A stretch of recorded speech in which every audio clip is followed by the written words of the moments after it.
पुढील कवितेत संबंधित या खाली दिलेल्या मुद्द्यांच्या आधारे कृति सोडवा। मुद्दे दिए जाते हैं आपको, याद रखिएगा, आपको सिर्फ कृति सॉल्व करना है और ये बहुत आसानी से एक एक मार्क्स इससे आपको मिलने वाले हैं। बहुत लोग जो है ये क्वेश्चन को स्किप कर देते हैं, बट मैं तो यही कहूंगी कि अगर जहां आपको 5 मार्क्स मिलने वाले हैं तो उसे स्किप क्यों ही करना। तो चलिए स्टार्ट करते हैं। जैसे मैंने कहा था कि आपको मुद्दे दिए जाएंगे, कविता का नेम भी दिया जाएगा।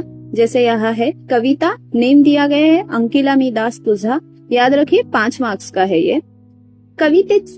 कवितेचा कवि, यानी जो कविता है उसका कवि कौन है ये दिया जाएगा आपको सिर्फ जो है क्या लिखना है, उस कवि का नाम। तो अंकिला मी दास तुझा, ये कविता के कवि का नाम क्या है, संत नामदेव। कवितेचा रचना प्रकार, कविता की जो रचना है उसका प्रकार क्या है, तो वो एक अभंग था, ये याद रखना है आपको। इसीलिए मैं जब कविता एक्सप्लेन कर रही थी तब भी मैं आपको बार बार बोल रही थी कि ये अभंग है। ये इसलिए क्योंकि ये यहाँ आपको एक एक मार्क्स मिलते रहेंगे, यानी आपने कवितेचा कवि लिख दिया, उसके आपको 1 मार्क्स मिलेंगे। वही कवितेचा रचना प्रकार कर दिया आपने कि हाँ वो अभंग है, उसके भी आपको वहां पे 1 मार्क्स मिलेंगे, यानी एवरी सिंगल लाइन पे आपको 1 मार्क्स मिलने वाले हैं।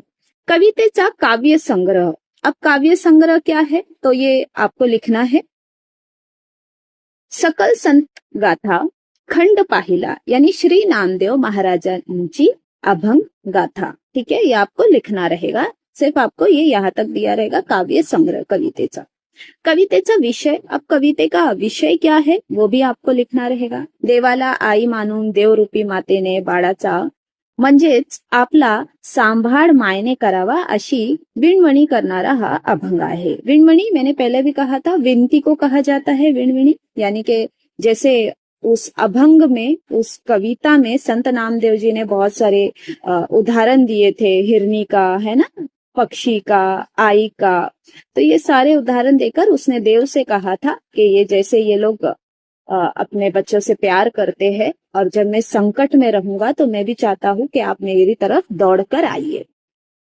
कवितेतून व्यक्त होणारा स्थायी भाव, अब ये क्या स्थायी भाव है, देवरूपी आईने या बाळाचा म्हणजेच आपला सांभाळ करावा ही विणविणी करणारा अतुच्य व्यक्तिभाव येथे आहे। सिर्फ इतना लिखना है आपको और इतना ही लिखने के आपको कितने 5 मार्क्स मिलने वाले हैं। तो कैसा लगा वीडियो जरूर बताना, चैनल को लाइक सब्सक्राइब करना। Thank you so much.